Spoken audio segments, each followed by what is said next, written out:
Hello, and welcome to another session of the Game Mechanics, where we're talking about world building. And I am very excited to have Sean Stewart join me here for a discussion. We've had the fun of building many different worlds together, and it's always a fascinating project, always a wonderful exploration of each other's psyches, our knowledge of history or a lack thereof, and diving into our fantasies.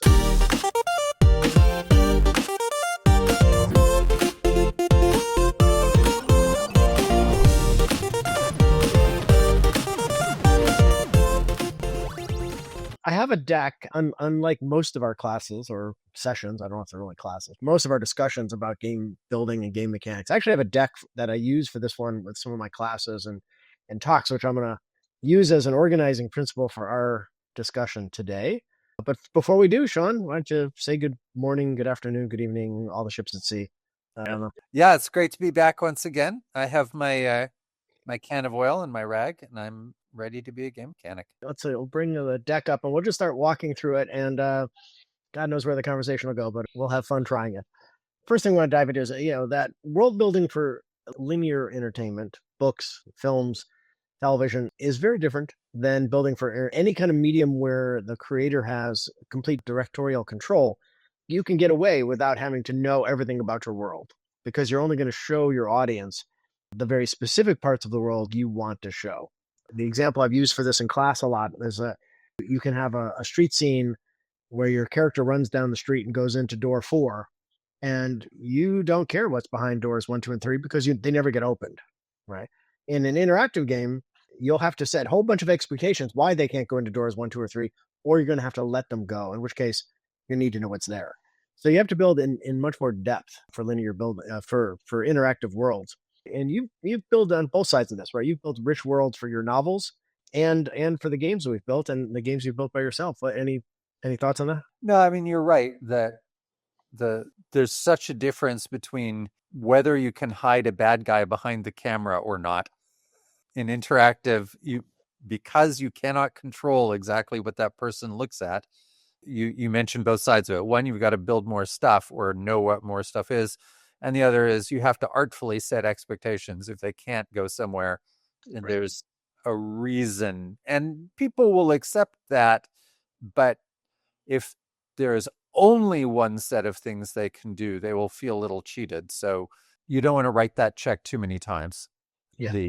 You can't go here. But I do think that, and as I mentioned, the rich worlds you've built for your books and the rich worlds we've explored of others like Star Wars and Star Trek and Lord of the Rings and so on, the franchises we've got to work in, rich world building, even for linear media, really provides the opportunity for kind of continual expansion, continual exploration of those worlds, right? And so it's not that world building is like unique to interactive, but interactive brings additional requirements. Agreed. When I was at Microsoft and we were working on the first series of games for Xbox, and I set up something called the Franchise Development Group, which worked with the game teams to try to build out full worlds around each of the games they were building, including Halo. And our team worked with a bunch of people to really build out that world because we wanted to make sure that if we had a hit on our hands, we had the depth of world to be able to explore. One of my early examples for this was Lara Croft, which was an amazing game. But when they first built it, they didn't really think about the world that she lived in. They had to come back and kind of build all that afterwards. The sequels were really thin because they didn't have that world yet. They didn't have that built. So building a deep world is worth the extra investment. I think you're going to talk about it in a slide or so, but remind me when we get there to talk about how that overlaps with the idea of genre. Okay. All right, good. I will. I'm not sure I have a slide on that, but if not, we will add one.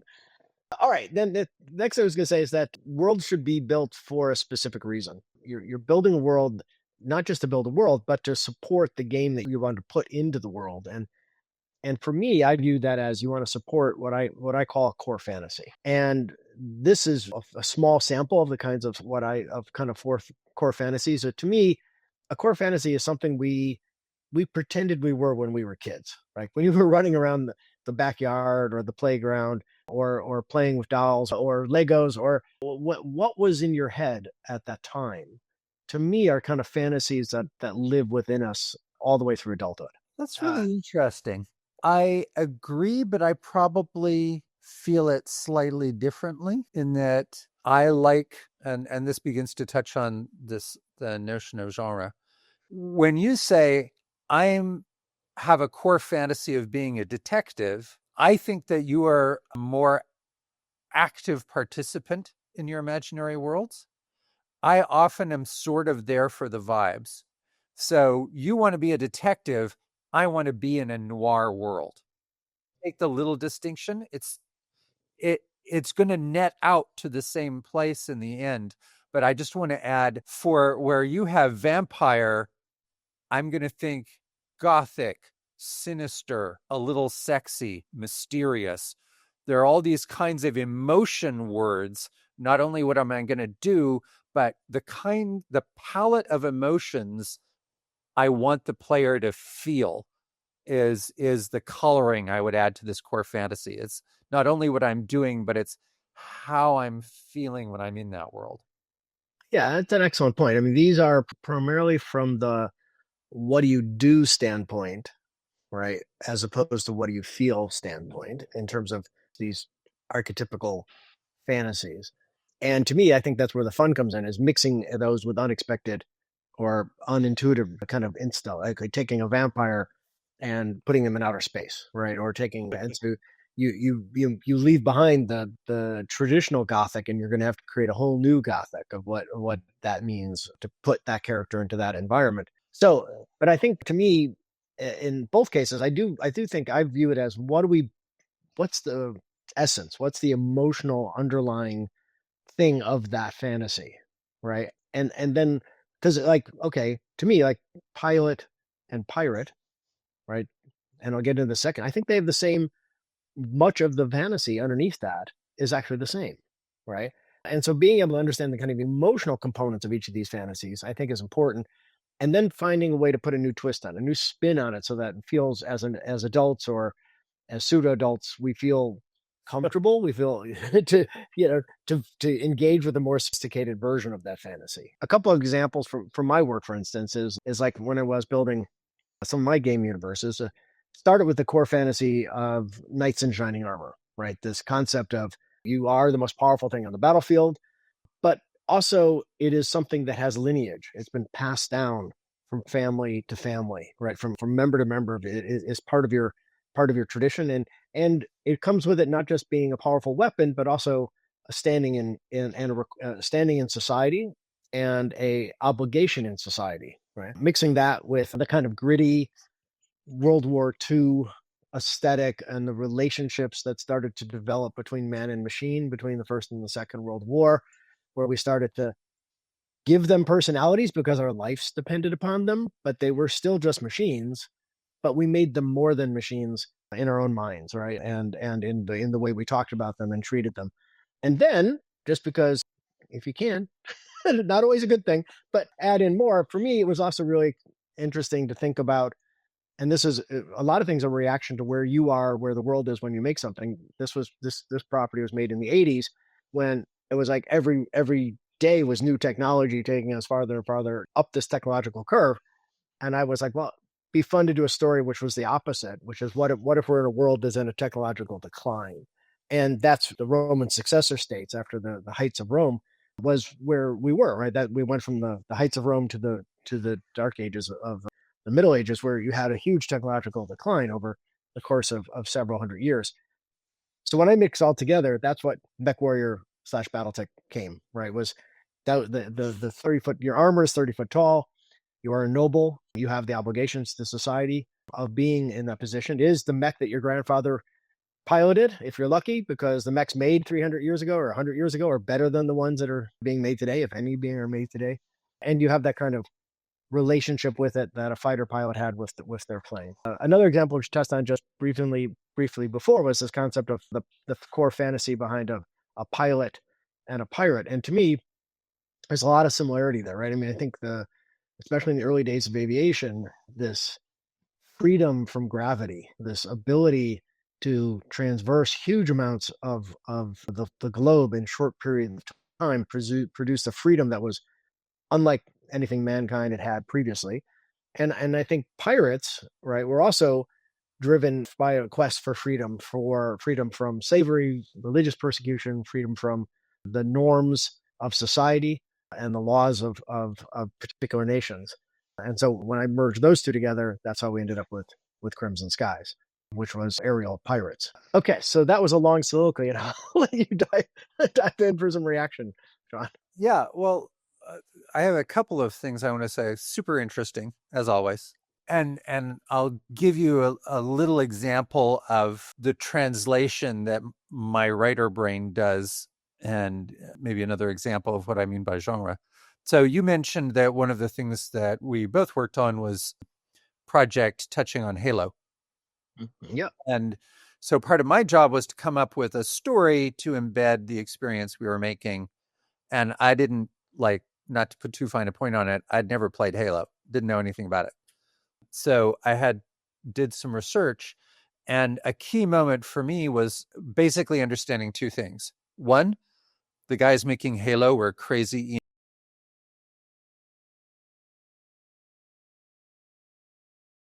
How to add those grace notes. And that fundamentally, the genre of Halo is essentially World War II movie. And once you understand that it's a World War II movie written by Ian Banks, then now it's populated with the Covenant. Like there's all the little individual things, but now I know the emotional fantasy, which is we're going into combat and there's the tough little guy from Brooklyn and the big Texan and the laid back Californian, and they're going to have to come together to blow up a bridge. Like I know that the emotional character relationships in that are going to have that World War II-esque, we feel like we're on the side of right, but there's character conflict between us, but we're going to have to deliver this thing. So that's me reinterpreting what you're talking about in terms of from myself as a storyteller. Okay, here's the bag of tropes that I'm going to work with, but I'm going to make feel new because now we're in outer space and all that other stuff. A lot of what you're talking about there is like I'm creating the character. My previous thing was about the fantasy that creates a character archetype, and then yours is talking about how do I go past archetype into actually good characters, right?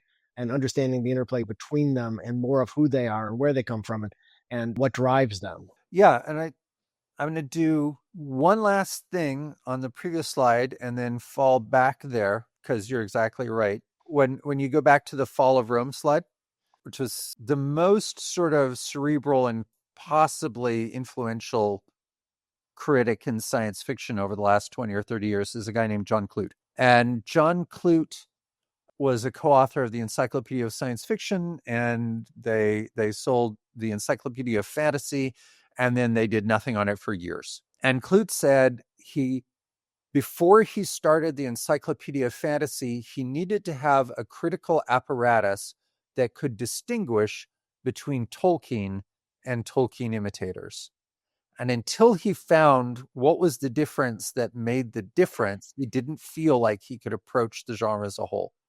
And what he came to in the end was that in the Tolkien imitators, the world is a static backdrop of the pseudo-medieval. In The Lord of the Rings, time is always relentlessly passing. The world is always changing and it's always under that pressure. And one of the things that I had this sort of queued up in my head to talk about, and when you introduced the last element of we're in the slide from Rome down into the Dark Ages, that sense of building a world that has movement in it. If we were ever to talk about characters, everyone knows the idea that you often try to start a story in media res, in the middle of the action. The character already has a life. This is true of a world as well. The world isn't sitting there statically waiting for your story. It's in motion. And that Exactly. I love that piece from the Make Warrior. And now when we go into talking about the individual characters and their relationships, saying they're in a world, you have a core fantasy of what you want the player to feel in this world, and things are in motion. They're already in a slide through time. That sense of motion that things are never static, right? The old, you can never put your foot in the same place in the river twice. Yeah. Maybe. from an old Second City routine. I completely agree. Or Demosthenes, one of the two. Well, I don't think Demosthenes added the baby part. Anyway, Yeah, indeed. so pushing forward in the bits, I think what we're edging on here, and something I feel is really important, is that you build a world that would build your characters, right? We talked a little bit in our previous conversation about the kind of Saturday Night Live joke of Conan walking through Manhattan as a good gag, but it's not really a long-term sustainable story or a world you want to explore because Manhattan wouldn't create Conan, right? And it's important, I think, because at least my view of history is that the geopolitical, socioeconomic, and emotional forces, they create the heroes and villains of reality and should do so in fiction, right? I think that all of our historical heroes and villains were born into and responded to the times they were born into, right? If there wasn't George Washington, there would have been someone else squeezed into that position because history needed someone in that position at that time. And so I think it's important that you create a world that is going to produce the kinds of characters you want your players to play and the kinds of villains you want your players to come up against. I'm sure this, but you have just exactly summarized Tolstoy. Oh, actually, I'm not smart enough to know that. War and Peace, the fundamental, Tolstoy's fundamental feeling about history is that history creates great men, not the other way around. And he says in so many words, almost word for word, what you said, that you could paraphrase it as history was going to invent Napoleon, who got picked to be that they happened to pull this little Corsican sociopath out of the hat. One of the things so I have a sideline right now. I'm working with a lot of AI character things, and there is a recurring sense that, hey, if we can make these great characters, then we can just reuse them everywhere. And like, if you make Sam Spade and then you think Sam Spade is such an awesome noir detective, I'm going to put him in a Jane Austen novel. Right. Yeah. It doesn't work that way. No, it really doesn't. I mean, we like fish out of water stories, but water should still be H2O, right? It's in fact, and to the audience watching this, it'll make more sense than it does when I actually try to use the argument in real life. But when people make that argument to me, I often say, imagine there's a role-playing game, a Big Sleep role-playing game, and a Pride and Prejudice role-playing game. The stats aren't the same. If you're a gamer, you know immediately it's not just going to be strength, dex, con equally for those two worlds. What matters, even your core stats, what matters, what we pay attention to, what the story wants to pay attention to, are different things. This episode of The Game Mechanics was brought to you by Adventure Forge, an all-in-one toolkit for crafting story-rich games for the PC and Mac. Create branching narratives, asymmetric RPGs, puzzle games, and much more. No coding required, no syntax, just smart logic written in plain English. You don't need permission, you don't need credentials, you just need a story, a spark, a reason. Build the game only you can make.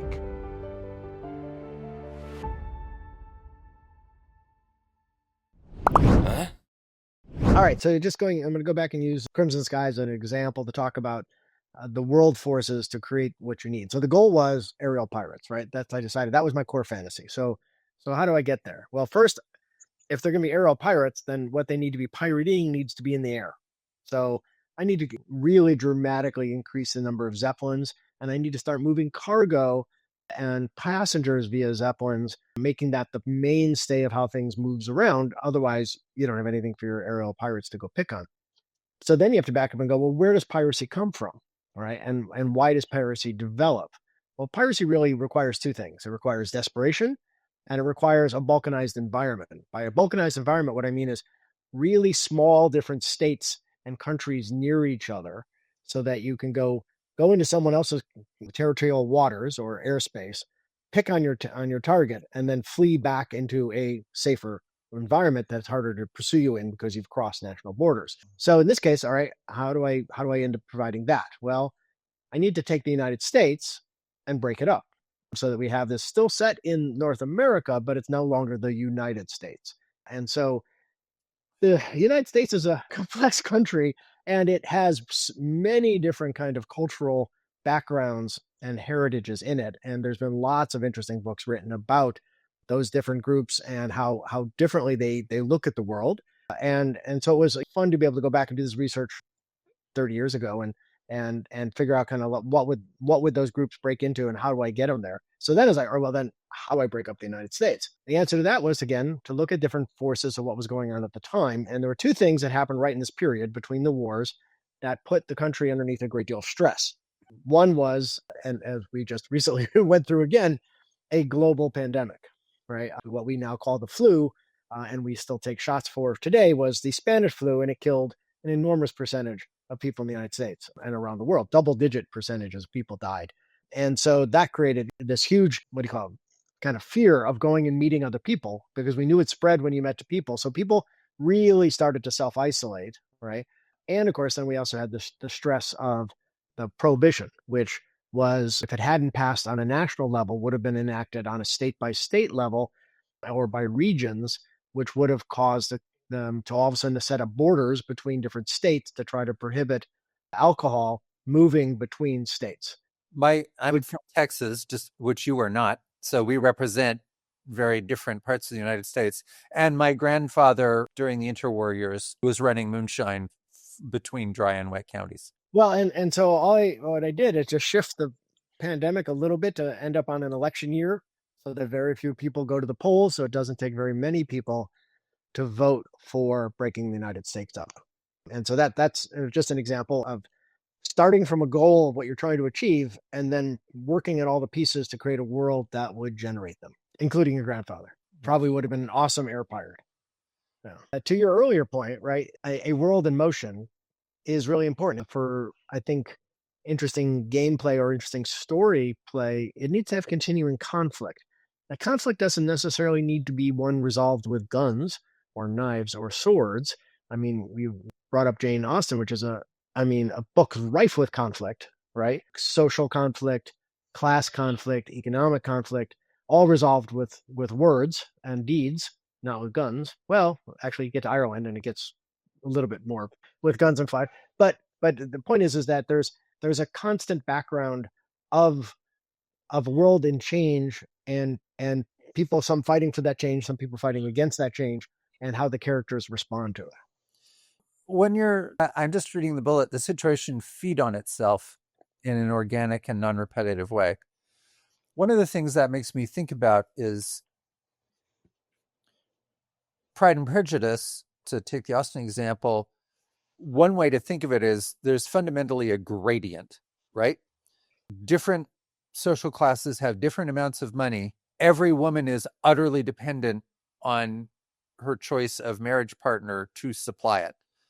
And that inequality between Lizzie's wit and intelligence and smarts and yet inability to supply her own income, it's what drives the thing from the very beginning. Is their house, the family manor is entailed in default of heirs male. There are no men in the family, so everything is all the 5 daughters will be cast into the winds unless they can find some other man who can support them financially.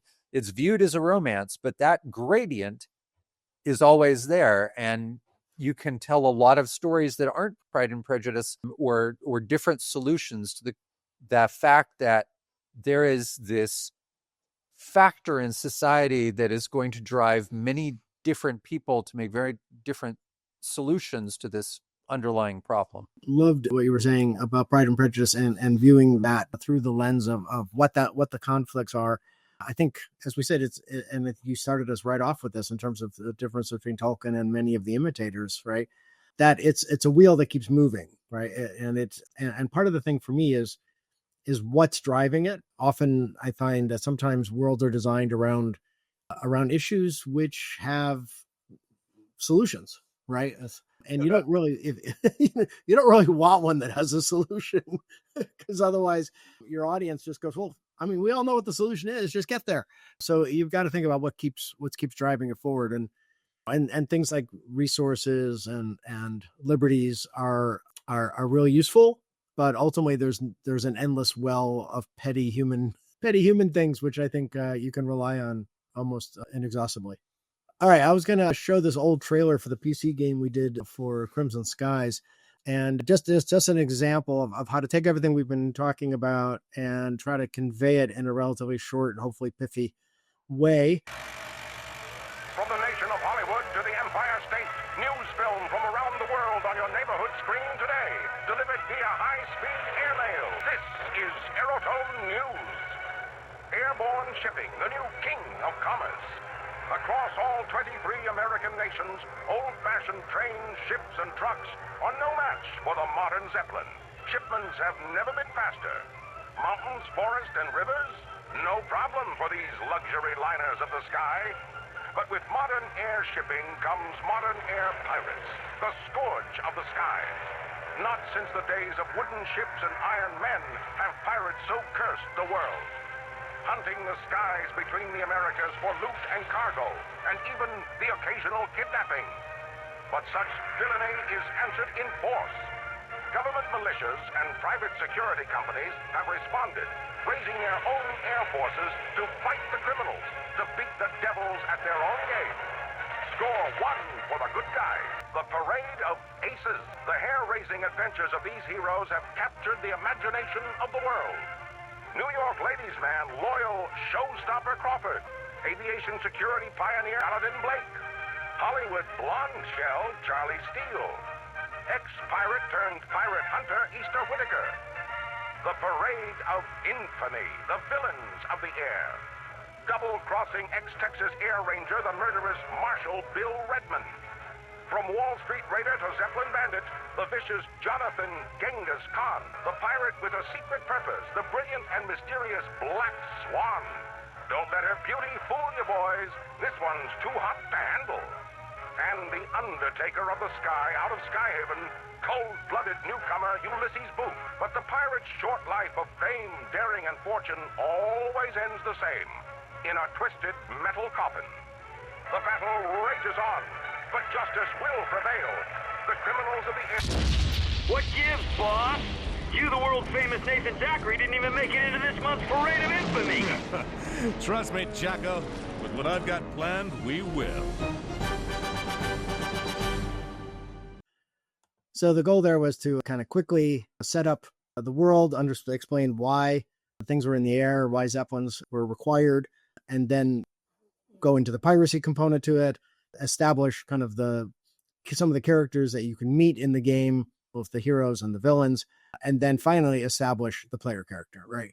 With the introduction of Nathan Zachary there at the end. Had you ever seen that one before, Sean? I have never done it. It's so well done. Oh, well, thank you. Yeah, we had a wonderful time with that. My Dave McCoy, my chief cohort in crime on that one, and I was really super proud of that, the way that one came together. Little shout out to Bill Redmond too. Oh, many friends were in there. Yes. So yeah, you notice Bill's name. Yeah. I mean, one of the fun parts about making up worlds, and I know you have done this many times, you and I have both done it together, of putting our loved ones and our friends and people that we want to kind of stick one to all in the books and in the games. Bill's a dear friend. Yeah. So making him one of the bad guys. Jonathan Kahn is another dear friend. He was actually a stockbroker. So having him, I figured going from piracy is piracy, man. Exactly. So that was an easy one. It was fun to do. And then, of course, the hero's name is Nathan Zachary, which is 2 out of the 3 sons of mine. And then Lucas Miles was the bad guy, and Lucas being the third, and Miles being his best friend at the time. So yeah, it's fun to play with that stuff. Something you and I talked about a bit in our last discussion. It's like really important, from at least my perspective, to establish the familiar of a world so that your readers, players can understand and emphasize the exotic, right? There's been games where everything is so amazing, everything is so exotic that the players don't know where to look. They don't know what's special or what they should be paying attention to, because all of it is so unfamiliar. And I know you've wrestled with this in many of the works you've done, and as well as the works you've contributed to. Yeah, I was thinking about this last night before we were going to do this, and here's another angle that I think gets at the same thing. Ask someone who's played a lot of role-playing games their favorite moments, and I will bet you $10 that the answer will be from an adventure they had with a low-level character. Mhm. Everything about an RPG is designed to make you want to level up and power up. And you're very excited to do that. But in terms of what actually strikes home, when your character is starting out and needs money for food or a place to sleep, you have a connection to that. Yes. When your 42nd level half-dwarven lich paladin is acquiring the halberd of justice to fight the demon prince, whatever, it sounds awesome, but actually is just vapor, right? We have no connection to that. So games often put us in this funny loop where they keep saying the stakes are getting higher when what they mean is the stakes are getting less and less personally relevant to the player at every moment. One of the easy ways to tell a good Marvel movie from a bad one is, do they manage to somehow make the big fight scene at the end feel like anything you give a shit about at all by making it personal? If you look at the end of Endgame, the whole world is being wiped out. Do I remember it? Not really. Do I remember when Peter Parker is with Iron Man and he's disappearing? Oh my God. That I remember. Well, and I think the MCU is a great example, right? To me, the only movies that I care about are the origin stories, right? Because the stakes are personal, they're small, and it has such relevance, right? I mean, you can relate to it. When you say Peter Parker, the scene that immediately comes to me is actually when he's not Spider-Man yet, and the guy who's going to go kill his aunt runs by him, right? Or his uncle, like in the story, right. I guess it's uncle. That's the pathos, right? That's like it's a human relatable scale. That was the invention. I mean, Spider-Man was a revolution in comics.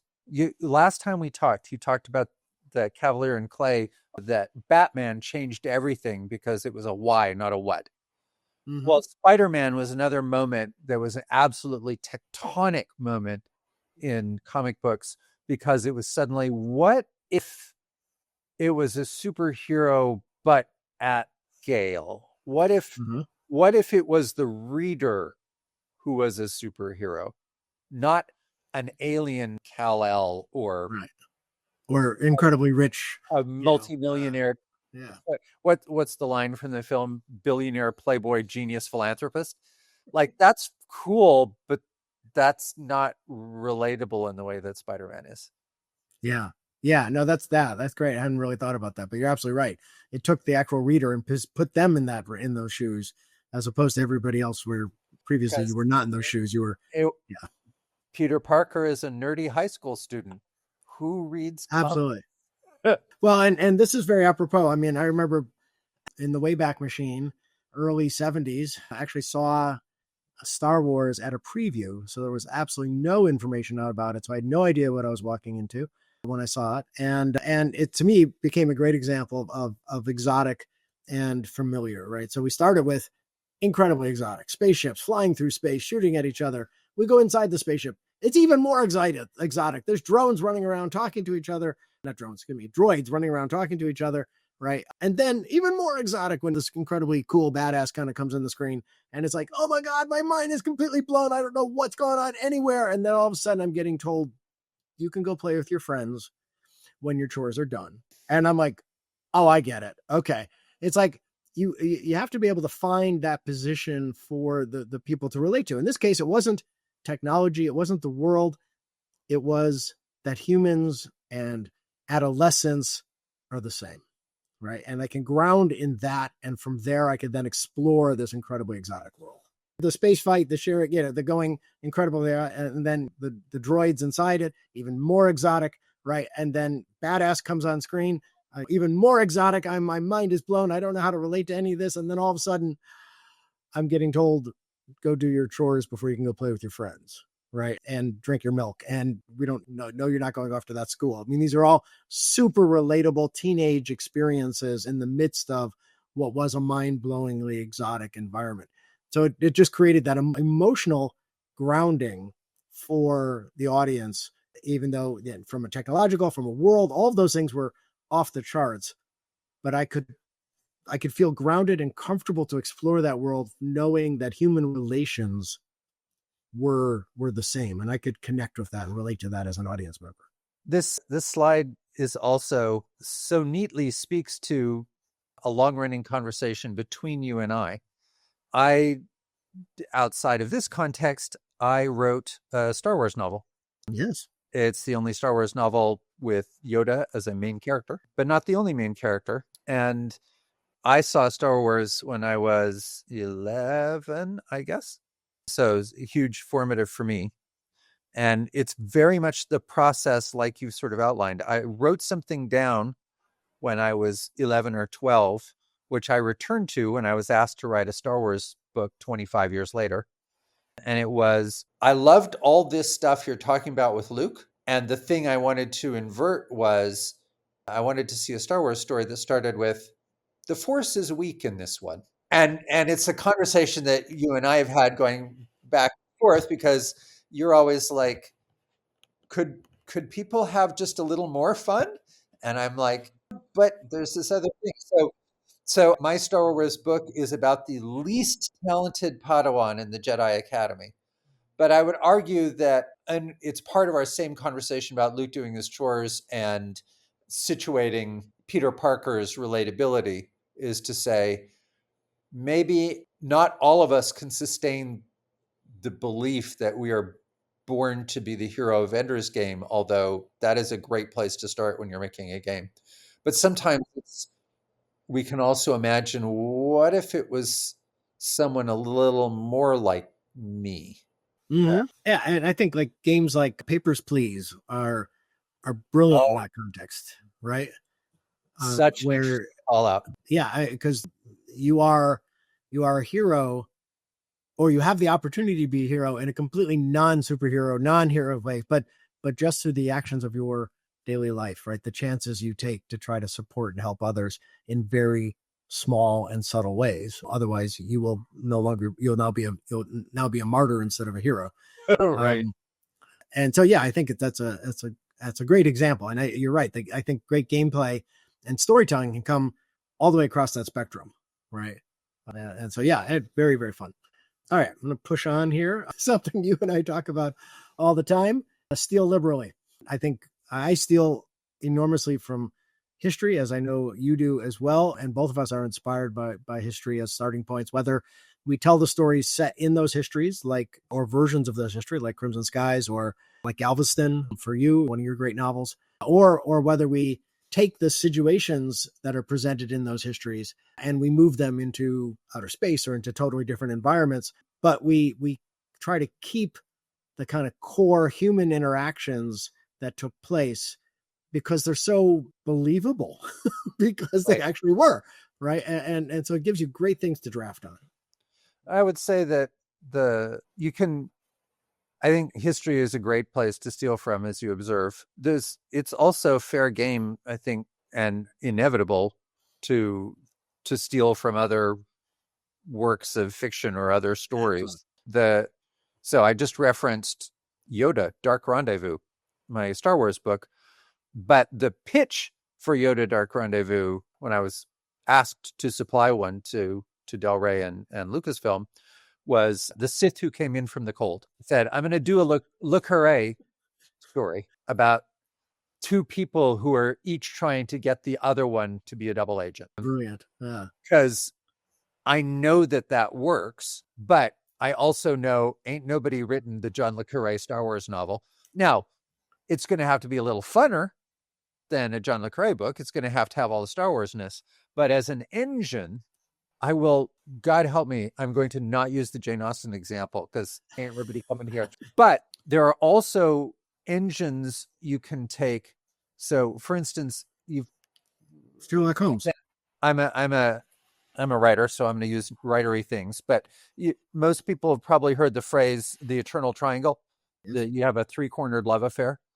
So it is useful to notice that the same three characters from the Round Table, King Arthur, Lancelot, and Guinevere, are in a love triangle. And it's not just a triangle, it's exactly the same three characters who are the three main leads in Casablanca. Bogart plays Lancelot, Victor Laszlo is King Arthur, and Ilsa is the Guinevere, choosing between them. That shit just works. Like, it just works. Yeah. Well, and I agree. And looking at things like how many times has Sherlock Holmes been reinvented in 1,000 different environments, in 1,000 different relationships, but capturing the essence of the characters, capturing the relationships between them, and the worldviews that they represent is eminently transferable. The great American critic Leslie Fielder wrote one of the most influential essays in American literary criticism called "Come Back to the Raft Huck, Honey," in which he posited that the great American novel is always about two men of different races. And once the point is made, you can't unsee it. It's Green Hornet, it's James Kirk and Mr. Spock. To go back to Britain in the Napoleonic Wars, it's Jack Aubrey and Stephen Maturin. It's the buddy cop film, it's Midnight Run.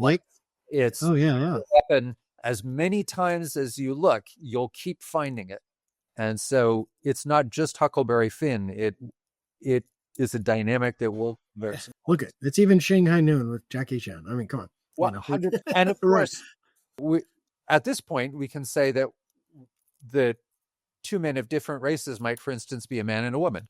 It doesn't matter as long as you have those two people who have quickly identifiable differences trying to negotiate across that barrier is endlessly productive.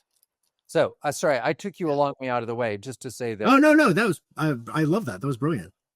The story is another thing, that they're fundamental units of story that you can also steal and probably should. Yes, exactly.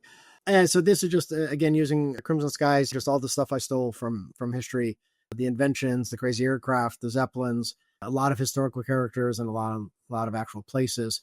And then lastly, very much in line with where you were going, I try to invent nothing, or okay, that's extreme, not practical, but invent as little as possible. And this is not only because it saves you time and money and effort, but it assures connectivity and accessibility. It assures kind of world building continuity. You don't have to figure out what are the zillion different ways our world would change if wires didn't convey electricity.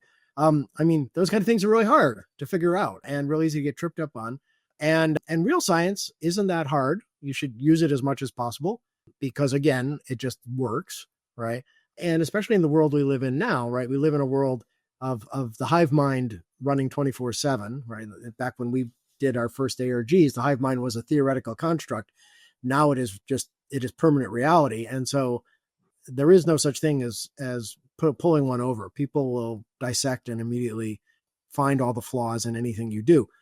And that's okay, as long as you've given them kind of the right creative mental framework to do that in, so that they're doing it with love and passion rather than you've tried to present yourself as something that's perfect and they're going to clearly prove to you it's not. Another thing to say, just as putting on my hat as a sci-fi writer right now, is reinventing everything has all the problems you've listed. Plus you have a figure ground problem. Like, what am I supposed to pay attention to? If you tell me this is a world in which every year people change their, like Left Hand of Darkness, right? You're in a world where every certain amount of time people change what gender they are. Do not also make a game about different modes of electrical transmission. Like, that's your thing. That's what we're talking about here. When you invent something, make it the something that caters to the theme and the core fantasy, and don't try to make up a whole bunch of stuff that is cool. Make the thing that supports the character and the fantasy that you need, and keep everything else as close to the same as possible. Yeah, exactly. We were talking with Mike about art direction, and it really comes down to the same thing, right? Figure out how to make as little as possible, right? And it's true in your world building and in how you render it on screen. And it just helps the audience focus. Like, it took me a long time to learn this because I grew up in the I grew up in the world of science fiction, and part of the pleasure is teasing out all the different ways this imaginary world is different from your own. But if you want to look at what moves units, look at Jurassic Park. It's the world, but with dinosaurs. Stop. Right there. Stop. Yeah, and I learned that the hard way because as we were working with Spielberg very closely, and I got to know him very well, and he wanted to make a battle mech warrior movie, and he said, "But I want to set it in modern day here." And I'm like, "Well, I've got like 20 years of fiction saying that's not, you can't do that, right?" And he was like, "Oh, okay." So we went and made Transformers instead. I mean, sorry, what I meant was, I'm so sorry. No, it's just, it's an example, right? He didn't want to have to paint an entirely different world, right? He wanted to paint a modern world and then put those characters into it and show how it shake things up, right? And that's not, unfortunately, my property wasn't appropriate to do that with. So, yep. Well, Sean, this has been amazing. Thank you so much. Any closing thoughts on world building that you want to put out there for aspiring game designers? I guess I would, for my part, probably return to almost the first thing I said, which is when we're inventing things, sometimes we want to showcase things we think are clever or cool. You will be better served in the long run if you think very hard about what you want your player to feel. What is the feeling of walking into this place? And maybe ask yourself, what is it in the things I love? Why do I want to be there? Because in these kinds of games, people are going to spend a lot of time in that world.